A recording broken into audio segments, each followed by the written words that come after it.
Scorpion's sting, 32 years, 7 months, and 9 days after Longview. All war is based on deception, Sun Tzu. By the time Robert Campbell and Tom Horakova arrived out at the Lost Creek dig site, University Chancellor Jason Stockdale was already there, and they brought him up to speed in the shack. Jason's face was grim.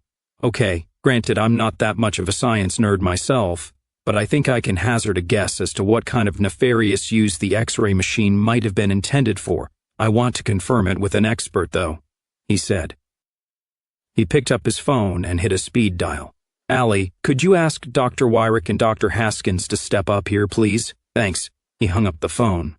That's a strange device for anyone in this century to know how to put together, though. Let me ask you something.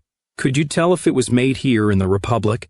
Pretty sure, said Campbell. It would have been hard for customs to miss any of these folks bringing in something like that at the airport, and as a clincher, the input socket is one of our 3-pronged 220-volt kind. Maybe that's why Bella was asking Spidel about where she could buy a local power receptor, suggested Tom. Yeah, I remember when we switched over, chuckled Jason. Quite a boost for our own homegrown electronics industry here in the NAR, making sure American appliances can't run here without an adapter. Better than a protective tariff. Surely you can track down. Who purchased the components? I mean, who the hell makes vacuum tubes anymore? We can try, although somebody who was really mechanically inclined could probably find a way to make them from scratch, said Campbell. It's not as if we're anal records keepers like the Americans, where anytime anybody buys a pack of clothespins, it goes onto a computer database somewhere. We're free in every sense of the word here. We don't monitor our people's lives and activities on a minute-by-minute basis. No suspects at all? Asked Jason. This guy Spidel from NP&L is a definite maybe, but we don't have any evidence against him other than the fact that he talked to the dead woman out here and last night in the Fairmont bar, said Tom Horakova. He said she initiated the contact, and we can't prove otherwise. I had Macpherson and Botha give his room an extra meticulous toss while they were all out by the pool, said Campbell. Nothing unusual. A minor political beef 28 years ago isn't much to hang an espionage charge on without some kind of indication he's held a grudge against the party for not acknowledging his heroic contribution to the revolution. It would help if we find he's done something suspicious a bit more recently, but so far we're coming up dry. I told my people back at the office to start digging into his past, said Horakova. But to tell the truth, he doesn't strike me as the type. His one run-in with state security was a generation ago, and there's been no indication of a bad attitude since then. Plus, even then it had to do with him being a wannabe, not a doer. If Spidel was some kind of long-term sleeper, he wouldn't have made that mistake and brought attention on himself back then. He would have done everything he could to blend in. Sure, maybe he might have brooded on his imagined wrongs and worked up a sense of grievance against the party and the Republic, and somehow gotten in touch with the ONR since then. It's been known to happen, but I think in Spidel's case, if he had it in him to be a for-real player on either side, he wouldn't have tried to claim a false prestige and heroism that wasn't his. Just a feeling. And why would he kill the Sutcliffe woman right in the same hotel where he was staying, knowing he'd be pointing a finger right at himself? Asked Stockdale, ruminating. Why not wait until he could at least try and arrange some kind of alibi? It might have been some kind of spur-of-the-moment thing that couldn't wait, suggested Campbell. Like a float, back in the old days? I don't care what you see on TV. Floats weren't spur-of-the-moment impulse killings, said Jason. Not usually, anyway. They were planned expeditions by an NVA team into an area likely to be target-rich, in order to seek out and terminate targets of opportunity and keep the enemy off balance, because they never could surround everybody and everything with bodyguards and Bremer walls.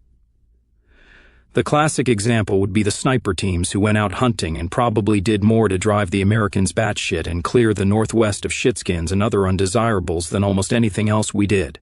Once niggers and Mexicans understood they couldn't step outside their doors without risking a bullet in their heads, California or Baltimore suddenly started looking a whole lot more attractive.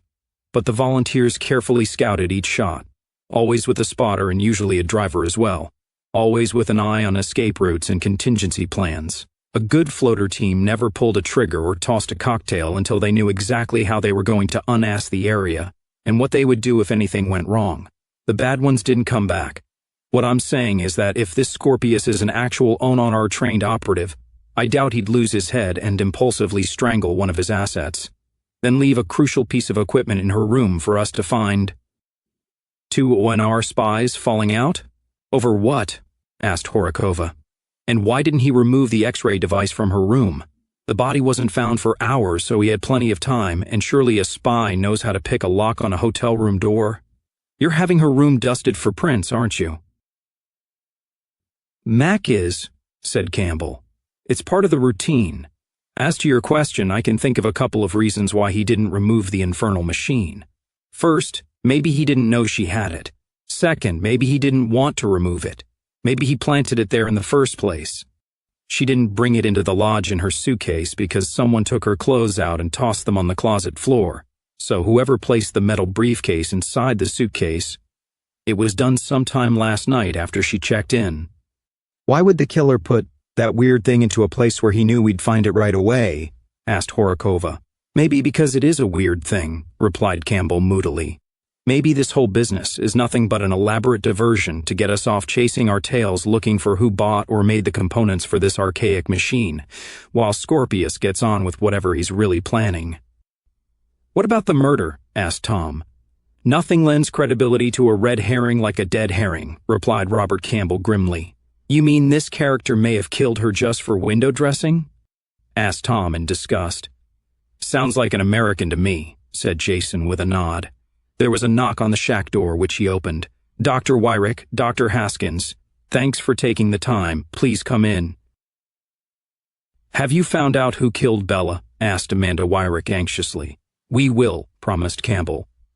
Right now I have a question for you, said Stockdale. Both of you are familiar with radiocarbon dating. I need to ask you, what effect would prolonged exposure to X-rays have on the kind of artifacts we've been finding out here, as far as their accurate carbon dating goes? I beg your pardon? Asked Haskins, puzzled. What are you talking about? Does this have something to do with Bella's murder? Asked Amanda Wyrick. I'm afraid so, said Campbell. I'll explain in a bit, but it suddenly hit me what you're talking about, Jason, and I think you may be onto something. Could you describe to me what would happen if the artifacts you've seen here so far, and possibly even the whole site itself, were exposed to large amounts of X radiation? How powerful, and for how long? Asked Haskins. I'm not sure, exactly, but we're talking a lengthy dose produced by 4 large Rontgen tubes operating off a 220-volt current. It's a radiometric dating method that uses the radioisotope carbon-14 to estimate the age of carbon-bearing materials up to 60,000 years, the Englishman replied. Beyond that age it gets a bit dodgy because it's based on the carbon isotope's half-life, that is to say its natural rate of decay. It works best on organic material, obviously, such as bone and wood and coprolite, but it can also work on most crude metals because they have carbon content from primitive smelting techniques used in the Bronze Age or medieval times, and also from all kinds of carbon-bearing particulates that have bonded or adhered to the metal down through the millennia. No good on stone, though. We have to determine the age of stone artifacts from the age of the surrounding earth strata and the other artifacts we find in the vicinity. Circumstantial evidence, so to speak, which has always been a problem with the Solutrean hypothesis because most rocks are by definition untold millions of years old, unless they are newly formed from volcanic magma, of course. Sorry, I'm babbling like an egghead, dragging myself kicking and screaming back to your question, Chancellor, as to X-rays. In any carbon dating attempt, they would bugger up the whole process. That's what I thought, said Jason with a nod. Could you explain that on a 10-year-old level, for the benefit of Captain Horakova and myself? Asked Campbell. Right, Haskins said. Let's see, the element carbon has 2 stable isotopes, carbon-12 and carbon-13, and 1 unstable one, carbon-14, which has a half-life of 5,730 years, meaning that if you start with an ounce of carbon-14 today, you will have half an ounce 57 centuries and 3 decades from now. By unstable isotope, I mean carbon-14 leaks subatomic particles. In other words, it's radioactive, although not at a level dangerous to life like, say, uranium or plutonium. The steady-state radioactivity concentration of exchangeable carbon-14 is generally reckoned at 14 dpm, disintegrations per minute per gram. Maybe you should have asked for a 5-year-old level, sir, said Tom. We can date anything organic by measuring how long the carbon in it has been rotting. How's that? Asked Haskins.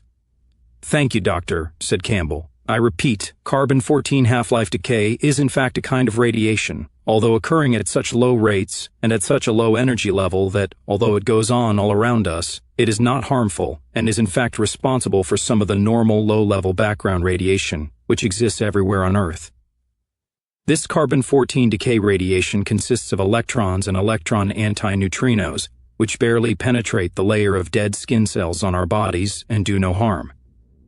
X-rays, on the other hand, are electromagnetic waves like radio waves or visible light, except at extremely high frequencies and short wavelengths. X-rays are generated when fast-moving electrons strike a metallic surface in a vacuum. Unlike carbon-14 decay radiation, X-radiation is very penetrating and can be dangerous because each X-ray photon has enough energy to break ionic chemical bonds. When this happens inside the human body, DNA molecules are broken or modified, and other serious damage is done to living cells. Hence we get effects like radiation burns, radiation sickness, and genetic mutations, and all that lovely kind of thing. Fortunately, elements of high atomic and therefore molecular density, such as lead, can be used to shield people from X-rays and gamma rays. Of course, none of this is really my field, Haskins concluded modestly. Of course, agreed Campbell, his mind numbed. Can you give me some idea of what this is about? We found a machine in Bella Sutcliffe's room that seems to have been put together in somebody's garage, Campbell told them. It was in a standard-sized, metal briefcase for tools and samples and electronic gear, of the type a number of your people brought with you, and which, to be fair, a number of people here in the Republic also carry. The briefcase contained 4 apparently homemade vacuum tubes, actually Rontgen tubes. They were completely unfocused and unshielded with lead or anything else, and if anyone had hooked the thing up to a socket or a Tesla UPS receptor, it would have sat there glowing and spewing X-rays all over everywhere. Good God, that would be incredibly dangerous, gasped Haskins. Your average medical X-ray exposure in a hospital or dentist's office is only a microsecond, and even then technicians have to wear lead aprons and other protective gear to guard themselves from cumulative exposure.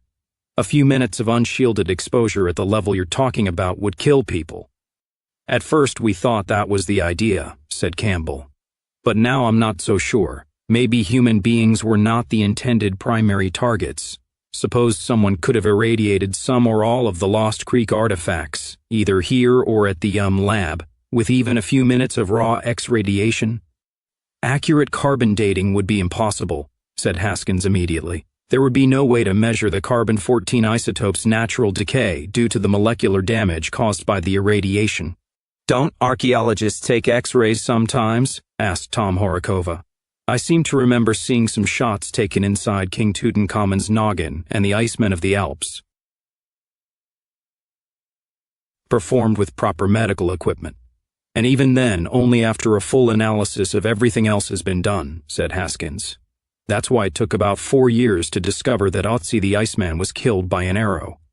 You said Bella had this machine in her room, demanded Dr. Wyrick incredulously. That's impossible.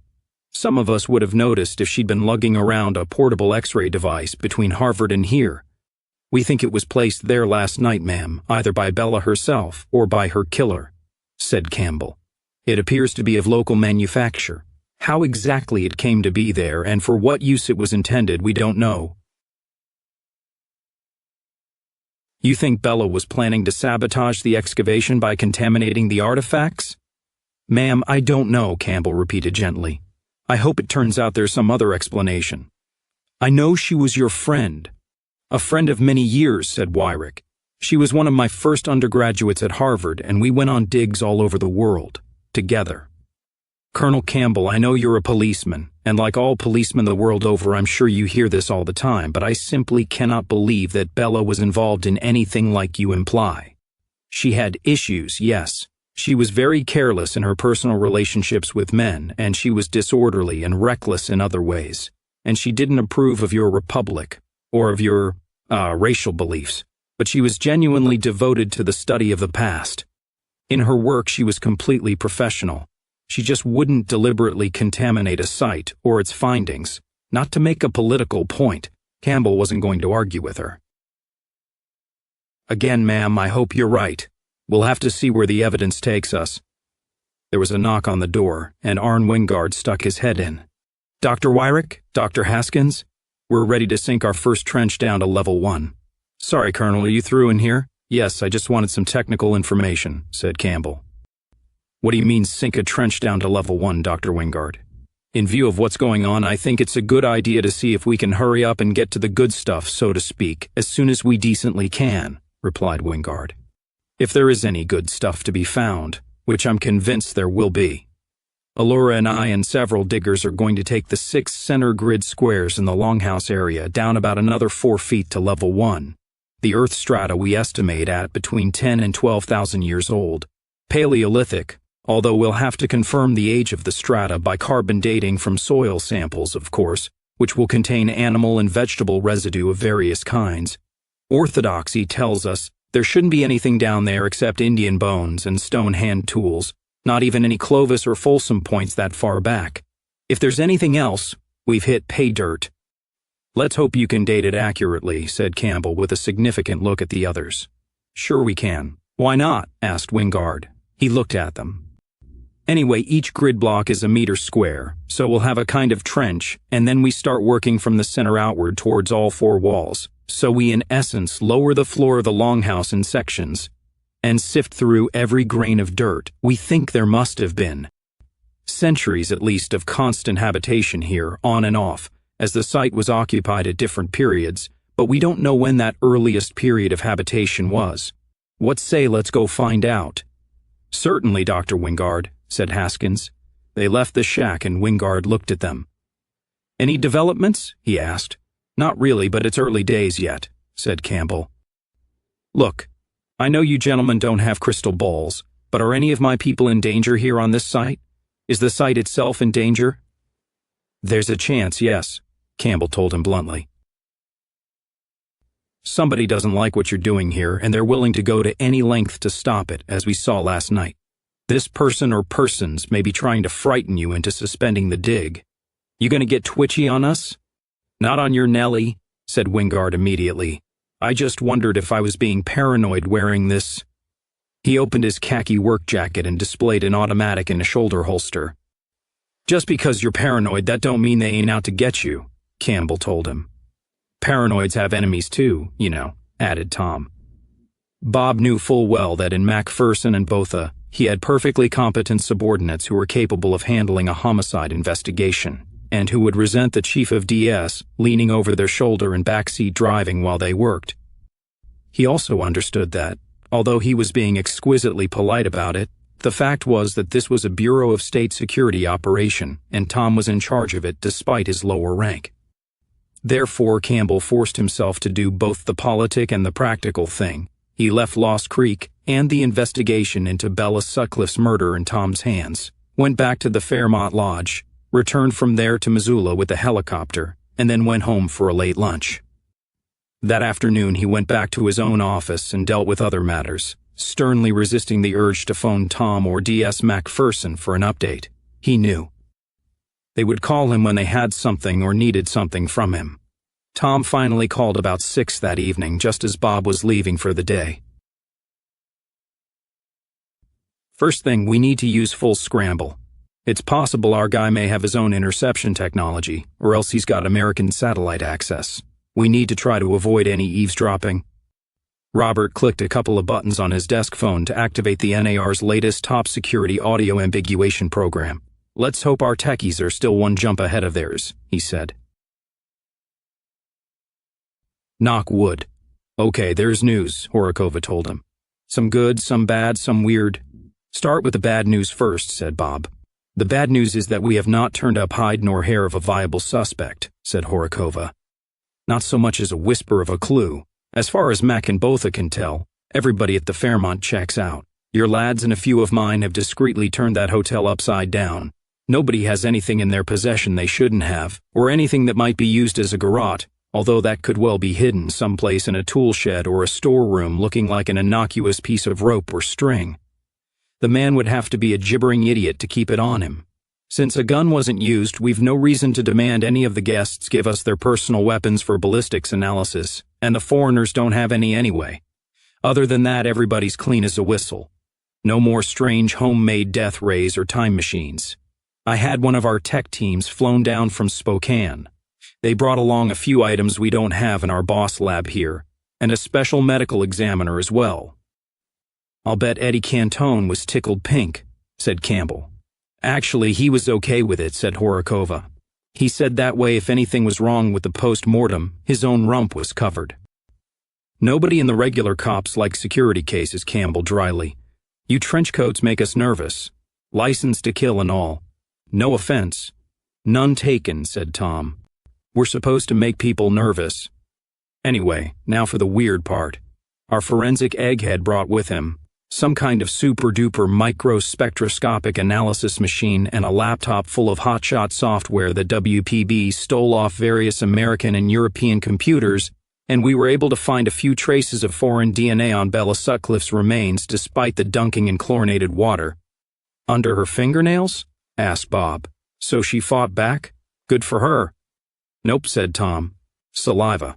The strangulation forced her tongue through her teeth and effectively sealed her mouth shut, keeping the pool water out.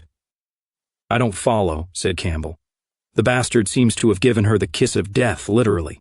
Slipped her some tongue before he slipped her the noose. What a prince, snorted Bob in disgust.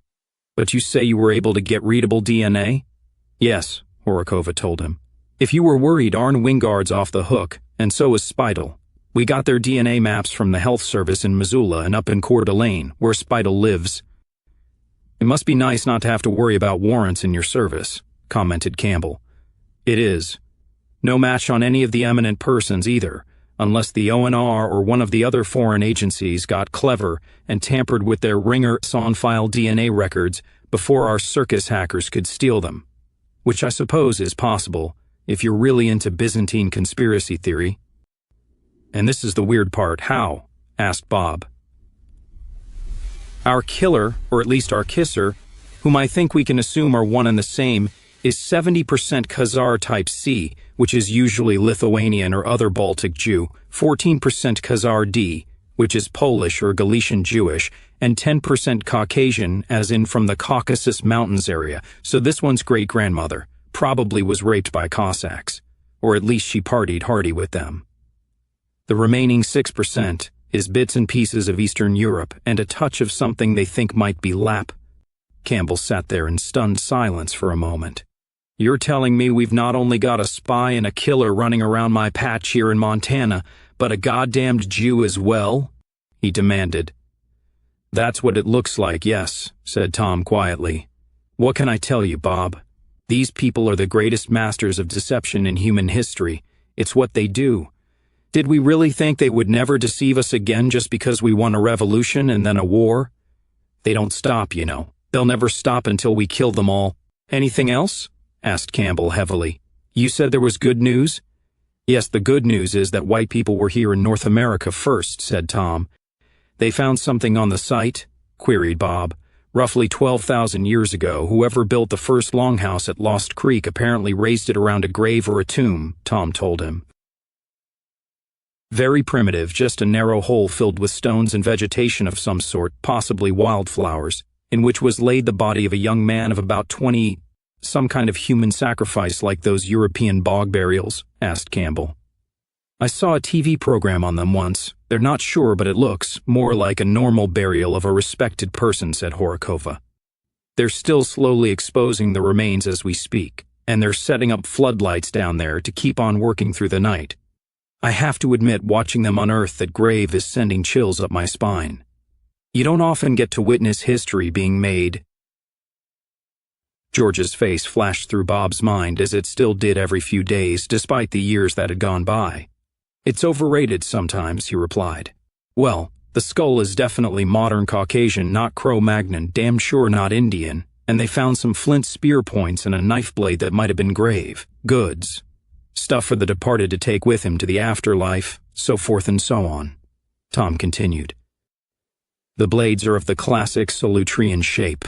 The Martineos have confirmed this. They're in a state of shock. All the EPs are. This is as if we'd found Kennewick Man fully intact where he fell. And this time there are no lefty libs or Indians or any damnable United States of America to tell us we can't learn all about him. If this find holds up, under their scrutiny and the carbon dating confirms the age, then this is it, Bob. Game, set, and match. We were here first. When Scorpius hears that, he's going to go berserk, said Campbell grimly. You've got full security on the site? 4 of my men, plus I made sure Bobby and all the allegedly off-duty guards who are helping out are strapped, confirmed Horakova. I think we need to ramp it up, said Campbell. Let me send you some uniforms for visibility. All right, thanks, said Tom. The way I see it, Scorpius wants to mess up of all these archaeological finds in order to discredit the site, or simply make any kind of analysis impossible. That would seem to be his line of thinking, based on that X-ray bomb, assuming he really did intend to use it, and the whole thing isn't some sort of bizarre diversion. The murder looks spur of the moment to me. So why did he kill her? Wondered Campbell. There are 3 classic motives for homicide. The 3 Ps they call them in detective school: passion, profit, and protection. This must be a protection killing. He had to shut Bella Sutcliffe up or get her out of the way. Either she was his accomplice and she got out of line somehow, or else she found out something about him that made her a danger to him, speculated Tom. Or he's worried we're getting close and he wanted to throw sand in our faces, Campbell reminded him. But we're not getting close, complained Horakova. We still haven't got a clue, except we now know he's a Hebe, which almost certainly means he is in deep disguise and was inserted deliberately by ONR or maybe CSIS. Probably some time ago, said Campbell. Let's see if we can start working up a profile of someone close to the Lost Creek site itself, or maybe just to the university who might fit. The main thing is to try and figure out where he will strike next. I'd rather not, said Horakova. Too risky. He's already killed once. Is there any way we could draw him out, bait him with some nice juicy artifacts or something of the kind, and set a trap for him? Let me think about that, mused Campbell. Let's look at this from his point of view. By killing Bella Sutcliffe, he's blown his cover at least, to the extent that now everybody knows something's going on, and he knows we're looking for him. If he didn't already know, I'm sure ONR found some way of notifying him through whatever communication channel they're using that he was compromised when our guy hacked their database and discovered his existence, said Horakova. True. One way or the other, he knows we're on his trail and will be all over the whole Lost Creek project like white on rice. He has to move fast now. He has to do something that will completely ruin the whole dig. Another X-ray bomb? Guessed Horakova. And where would he have planted that thing anyway to irradiate the maximum number of Lost Creek artifacts? It would have to be in the shack on site, which is where they are taken before they're shipped out to the lab or in the lab itself. That's all I can figure, but he wouldn't be able to get them all at once, and he would have had to find some way to activate the Röntgen tubes when he wasn't around, unless he's suicidal. Plus, in both locations it would be pretty hard to conceal the thing without somebody noticing it. People are in and out of both places all the time. So how did that devilish machine end up in the Fairmont Lodge? Who brought the damned thing into the hotel, and why? Campbell stared at the wall in front of him, tapping a pencil on his desk, thinking hard. It wouldn't be the lab, he said after a bit. There's no point in damaging a few artifacts when they can always excavate more. He has to do something to screw up that entire archaeological site, make it useless to scholars and its secrets unobtainable. He has to take out the dig itself. How would you go about that, Tom? Interesting point. You couldn't flood the place, since Lost Creek itself is only a trickling stream. Some kind of really massive explosion that would bury all 12 acres or so of the extended site? Probably not within his capability if he's operating alone. Be a hell of a big truck bomb. Maybe we should ask Jason for an expert opinion, Tom added with a chuckle. Not a bomb, said Campbell, his blood suddenly freezing in his veins. A missile, maybe a Predator 5 mounting a tactical nuke, or a CL-20 warhead, something that would reduce the whole site to nothing but a gigantic crater. Could it get by our air defense grid? Asked Horakova. All those goop guns and static curtains, not to mention good old-fashioned blue lights? There hasn't been a serious war scare ever since the 7 weeks ended, Tom, said Campbell. One thing about being a nation of soldiers with a 2-for-2 track record against Big A itself is that nobody else has been stupid enough to try us on. No one is expecting an attack. Not by one single fast missile fired without warning from a mobile launcher hidden on the back of a truck or inside a railroad freight car as near to the border as they can get it, which is what I imagine Scorpius has lined up. 2 or 3 minutes in the air to reach Anaconda. Yeah, it might get through, and they're desperate enough to try it. You have no idea how a proven and accepted Lost Creek will morally destroy what is left of world liberalism, once it becomes an accepted historical fact that white men were here first, and we seem to have a lot longer pedigree on Earth than any other race.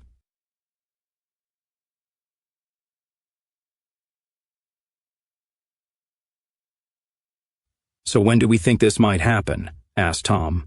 Campbell took a deep breath. If it was me, I'd say tonight, he said. Scorpius doesn't know whether he slipped up and left a clue behind that will nail him for the Sutcliffe murder. For all he knows, we might be closing in on him right now. He has to move fast, break contact with the scene, and then try to escape back across the McCurtain, or possibly submerge deep back under cover here in the Republic. If you're digging up a 12,000-year-old Caucasian corpse in North America, from Scorpius's viewpoint, that has to be stopped now. I'll call up Jason's old boss, General Drones. He knows me, professionally and socially, through Jason and his old NVA crowd, and I'll explain the whole thing to him so he can get air defense on the alert. They'll listen to him a lot quicker than me, and it will be faster than my trying to go through the NDF chain of command on the ground here. Tom, you need to evacuate Lost Creek. If nothing happens, you can just blame it on me, say I'm coming down with Alzheimer's and I had a panic attack or something, but this is the only way I can think of. Scorpius can permanently remove that archaeological site as a threat to his ideology.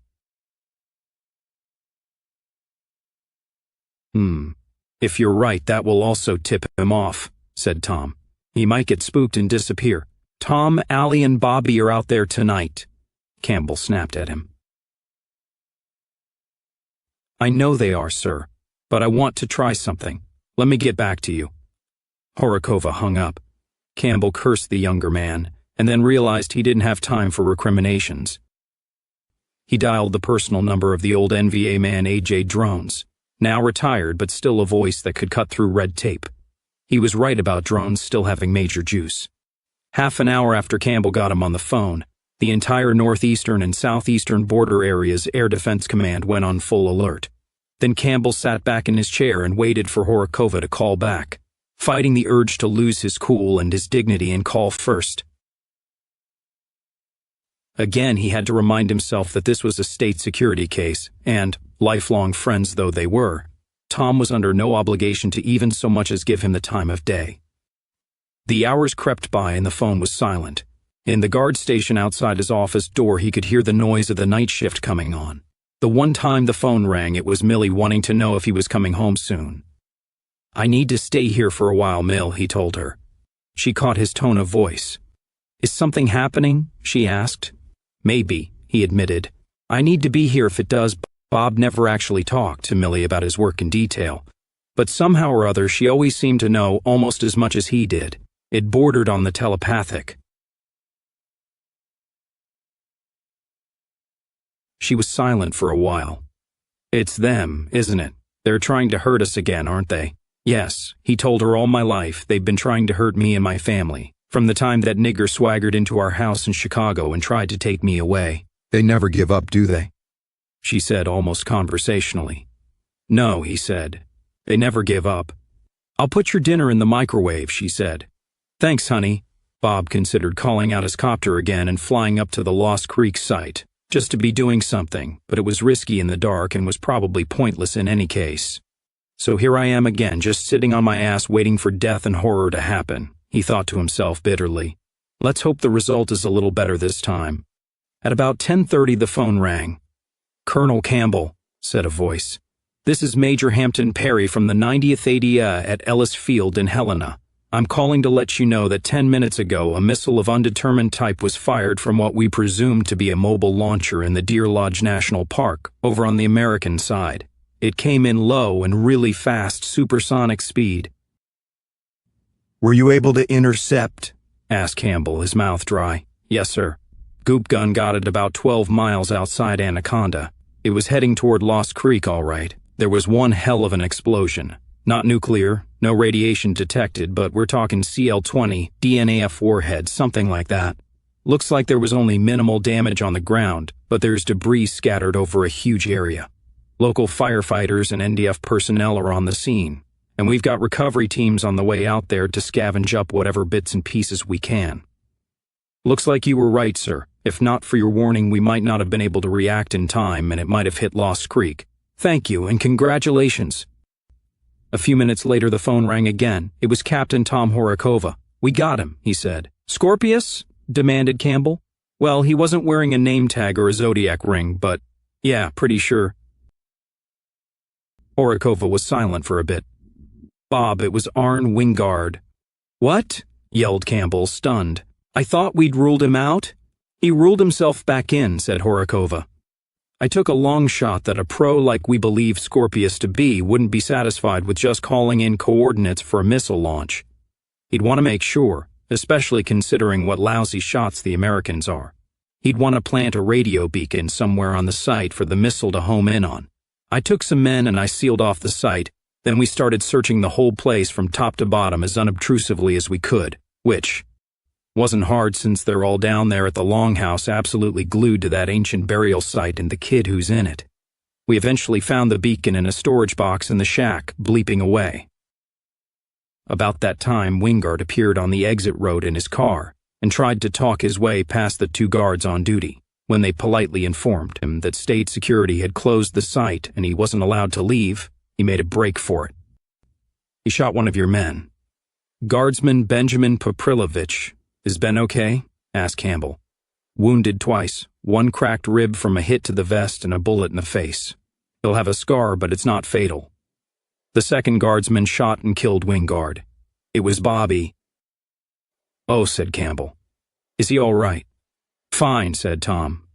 You heard that the air defense artillery knocked down an incoming missile? Asked Campbell. Yeah, I heard, replied Tom. You called it, Bob. The Republic owes you a big one. Again. Campbell shook his head, although Horakova couldn't see him. Wait, if Arne Wingard was Scorpius, which I find damned hard to believe, then we're still looking for the hidden Jew. Correct, agreed Tom. Maybe the Jew is Scorpius and Wingard was an accomplice? Could be, conceded Horakova. I'm still out here at the site.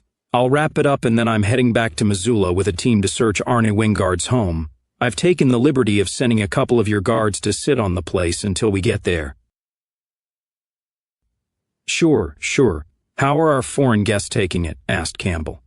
The only corpse they have time for is the one who's been dead for 12 millennia. I don't think they've even noticed Wingard is gone yet, said Tom in bemused exasperation. Have you told Alla yet? I know she'll be shocked and upset. Wingard was her professor and her mentor. I told her Bob had been in a shooting incident. I'm going to talk to her now, not something I'm looking forward to. We still need to. Keep an eye on these EPs, warned Tom. One of them might still be an enemy agent in contact with our kosher friend, who is probably planning more deviltry, said Bob.